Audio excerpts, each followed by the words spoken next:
So hello guys, welcome back to my YouTube channel. तो आज हम करने जा रहे हैं क्लास 12 फिजिकल एजुकेशन का chapter number first, that is planning in sports.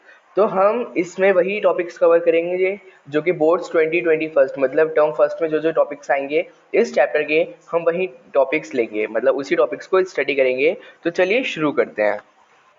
और हाँ, एक शॉर्ट डिस्क्रिप्शन कि जो पॉडकास्ट होता है उसका मतलब होता है कि अगर हम कहीं जा रहे हैं या कुछ कर रहे हैं तो बस हम बैठ के सुन लें, आराम से आंख बंद करके बस सुनते रहें उस टॉपिक को। ठीक है, तो इस वीडियो में जितनी भी स्लाइड्स हैं, मतलब एक ही स्लाइड है, तो इसमें देखने का कुछ नहीं है, बस आपको सुनना है। तो ये एक छोटा सा मतलब वो था, डिस्क्रिप्शन सा। ठीक है, तो सबसे पहले हम बात करते हैं प्लानिंग की। प्लानिंग क्या होती है? वेडिंग प्लानिंग नहीं है ये। प्लानिंग क्या है? एक ही इंटेलेक्चुअल प्रोसेस है जिसमें हम लोग किसी भी चीज़ को करने से पहले एडवांस में ही सोच लेते हैं कि क्या होगा, मतलब वो चीज़ कैसे होगी। अब जैसे हमारे बोर्ड के एग्जाम आ रहे हैं तो हम पहले ही सोच लेते हैं कि हमें इस मंथ में कौन कौन से चैप्टर्स करने हैं। अब वो हम कर पाते हैं या नहीं कर पाते हैं तो वो बात अलग है। तो अगर हमें प्लानिंग को डिफाइन करना हो तो हम कैसे करेंगे कि planning is an intellectual process of thinking in advance about setting वो गर्लफ्रेंड वाली सेटिंग नहीं, वैसी सेटिंग, किसी चीज़ को सेट करना। About setting of goals and developing strategies which are required to attain the goal efficiently. दोबारा देखते हैं। Planning is an intellectual process of thinking in advance about setting of goals and developing strategies which are required to attain the goals efficiently. Planning एक वे है जिसमें हम लोग systemise directly किसी भी एक इवेंट को, कंपटीशन को ऑर्गेनाइज कर सकते हैं, उसके एडवांटेजेस को एक्सट्रैक्ट कर सकते हैं और जितने भी हमारे पास अवेलेबल रिसोर्सेज हैं उससे उनका बेनिफिट ले सकते हैं। अब बात करते हैं ऑब्जेक्टिव ऑफ प्लानिंग्स की। तो प्लानिंग की क्या मतलब, क्यों भाई, क्यों करनी है तुम लोगों को प्लानिंग? बिना प्लानिंग करे कर दो, शादी तो करनी है, ऐसे कर दो, शादी हो तो जाएगी ना। लेकिन क्या पता आगे जाके, अब देखो अगर हम प्लानिंग करेंगे तो हम पहले ही रखते हैं कि हाँ भाई जयमाला यहाँ पे होनी चाहिए, ठीक है, दूल्हा यहाँ से आएगा, दुल्हन वहाँ पे वो मेरे सैया सुपरस्टार उस पर डांस करते रहेगी। अगर हम लोग प्लानिंग नहीं करेंगे तो पता नहीं दुल्हन कब आ रही है, दूल्हा कब आ रहा है, एंड मोमेंट में पता चल रहा है कि अंगूठी नहीं मिल रही है ना। ये सब प्रॉब्लम्स आती हैं। तो ऑब्जेक्टिव ऑफ प्लानिंग क्या क्या है? बाय द वे, इस चैप्टर में प्लानिंग का मतलब है स्पोर्ट्स के अंदर जो हम प्लानिंग करते हैं। ठीक है, शादी, wedding planning, pre wedding shoot, ये सब शादी का ही क्यों सोच रहा हूँ यार, मतलब तुम कोई और से प्लानिंग मत सोच लेना प्लीज। तो पहला ऑब्जेक्टिव है to keep control over all activities which suggest that planning and control are connected with each other. The next one is it also helps in keeping a good control in organizing a tournament। मतलब इसकी वजह से हम किसी भी tournament को अच्छे से ऑर्गेनाइज कर सकते हैं। The next is reduce the chances of mistake। भाई साहब पूरी प्लानिंग करेंगे तो मिस्टेक तो होने नहीं वाली, होगी लेकिन कम होगी। टू प्रमोट इनोवेटिव आइडियाज, हम पहले ही प्लानिंग करेंगे तो हमारे पास ना अच्छे अच्छे आइडियाज आएंगे। अब बिना प्लान करे कुछ भी करने लग जाएंगे तो हमारे क्या होगा, बाद में सोचते हैं यार काश ऐसा कर देना चाहिए था, काश वैसा कर देना चाहिए था, है ना। तो नेक्स्ट है it suggest programmes can be conducted with proper coordination with least mistake rather focusing on success.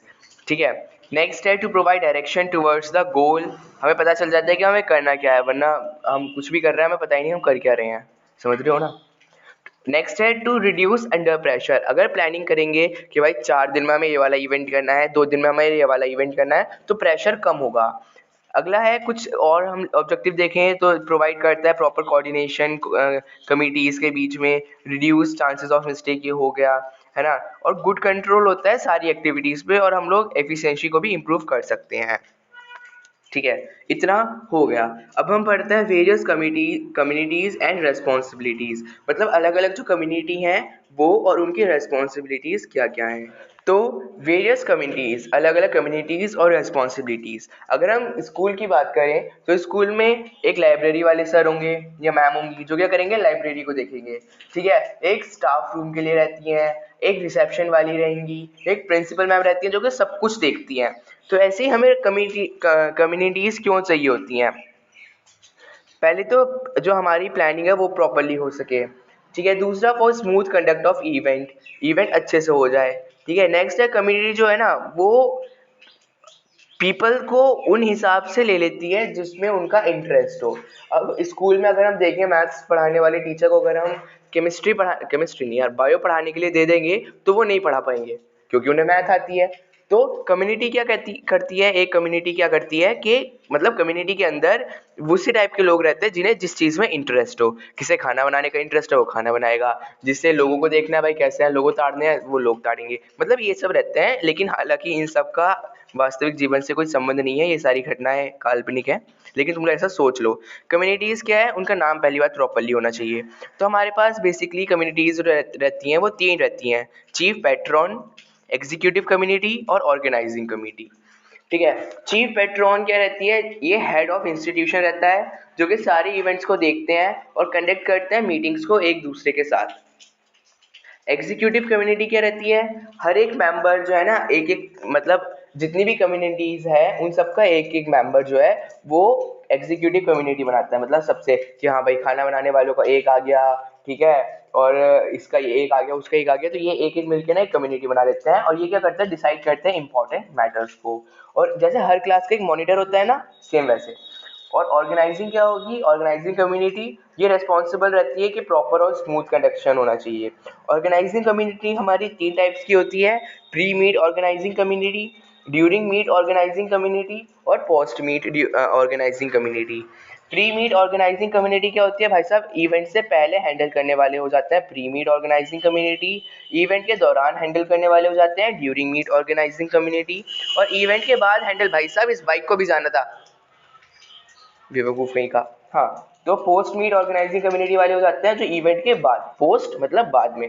ठीक है, अब हम प्री, ड्यूरिंग और पोस्ट मीट इन सब के बारे में हम लोग ब्रीफ एक डिस्कशन कर लेते हैं। तो अब बात करते हैं हम लोग प्री मीट ऑर्गेनाइजिंग कम्युनिटी की। इसके अंदर भी अलग अलग कम्युनिटीज़ रहती हैं। पहली होती है पब्लिसिटी कम्युनिटी जो कि एडवर्टाइजमेंट करेगी, डेट टाइम वेन्यू है ना, इन सब चीज़ों का ध्यान रखती है। ग्राउंड और इक्विपमेंट कम्युनिटी क्या रहती है, ग्राउंड बनाएगी, प्रोवाइड करवाएगी सारे इक्विपमेंट्स, ठीक है, कि बैट, अगर क्रिकेट चल रहा है तो भाई बैट पहुँचाओ, बॉल पहुँचाओ उनके पास। ऑफिशियल कम्युनिटी क्या रहती है, इसमें रेफरी, जज, टाइम स्कोरर है ना भाई, कितने विकेट्स हो गए कितने हो गए ये सब देखती है। अगली होती है ब्रॉडकिंग और लॉगिंग कम्युनिटी। ब्रॉडकिंग और लॉगिंग कम्युनिटी क्या करती है, अरेंज करती है प्लेसेस आउटसाइडर्स को बैठने के लिए, वरना भाई जमीन पे तो बैठेंगे नहीं, अरेंज करती है प्लेस जो प्लेयर्स खेल रहे हैं ना उनके लिए भी।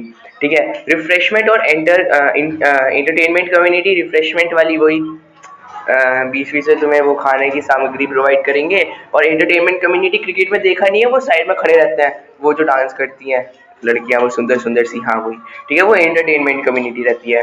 रिसेप्शन कम्युनिटी होती है, ट्रांसपोर्टेशन कम्युनिटी होती है, medical community, ceremony community, entries and programme community, announcement community, protest community, ये सारी कम्युनिटीज होती हैं प्री मीट ऑर्गेनाइजिंग कम्युनिटीज। ठीक है, दूसरी है हमारी during meet organising community.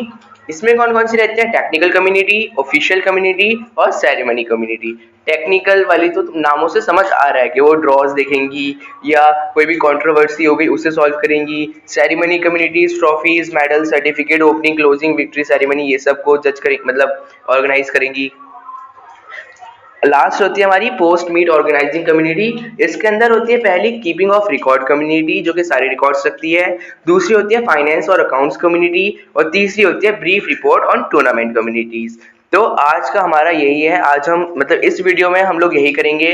Next part में हम लोग इसके चैप्टर का मतलब बाकी आगे का देखेंगे कि प्लानिंग की क्या क्या एडवांटेजेस हैं, टूर्नामेंट्स क्या क्या होते हैं, ये सब। अच्छा, एडवांटेजेस अभी देख लेते हैं, वीडियो छोटी नहीं बनानी, मतलब देख लो यार, क्यों फिर हमारी ना प्लानिंग खत्म हो जाएगी, फिर बस टूर्नामेंट बचेगा। तो एडवांटेजेस ऑफ प्लानिंग क्या होती हैं, प्रोवाइड्स करती है डायरेक्शन हमें कि हमें क्या करना है, रिड्यूस करती है वेस्टेज ऑफ टाइम को, क्योंकि सारी चीज़ अगर प्लान रहेगी तो कुछ टाइम का लॉस होगा ही नहीं। अगर प्लानिंग करेंगे तो श्योरली हमें सक्सेस मिलनी है, हमारा फ्यूचर सिक्योर हो जाता है ना, सेल्फ कॉन्फिडेंस रहता है, डेवलप करता है इंटरेस्ट को, हम राइट डिसीजन ले पाते हैं और प्रमोट करती है creative ideas. So these are the advantages of planning. तो आज हमारा प्लानिंग पूरा खत्म हो गया, अब हम देखेंगे टूर्नामेंट्स वगैरह, टूर्नामेंट और फिक्सचर्स ये सब। तो अभी के लिए आप लोग चैनल को सब्सक्राइब कर दीजिए, अगर नहीं करा है तो इस वीडियो को अपने फ्रेंड्स के साथ शेयर करो, क्योंकि मेरे को पता है कोई मतलब जो वो होते हैं ना, ब्लैक कंपटीशन नहीं करना किसी के साथ, डार्क कंपटीशन करने से कुछ फायदा नहीं है। तो अपने दोस्तों के साथ भी इसे शेयर करो, ठीक है, लाइक करो, कमेंट करो, और बस देखते रहो कपिल शर्मा शो ठीक है, तो सब्सक्राइब कर दो, बस बात खत्म, बाय, मिलते हैं नेक्स्ट वीडियो में।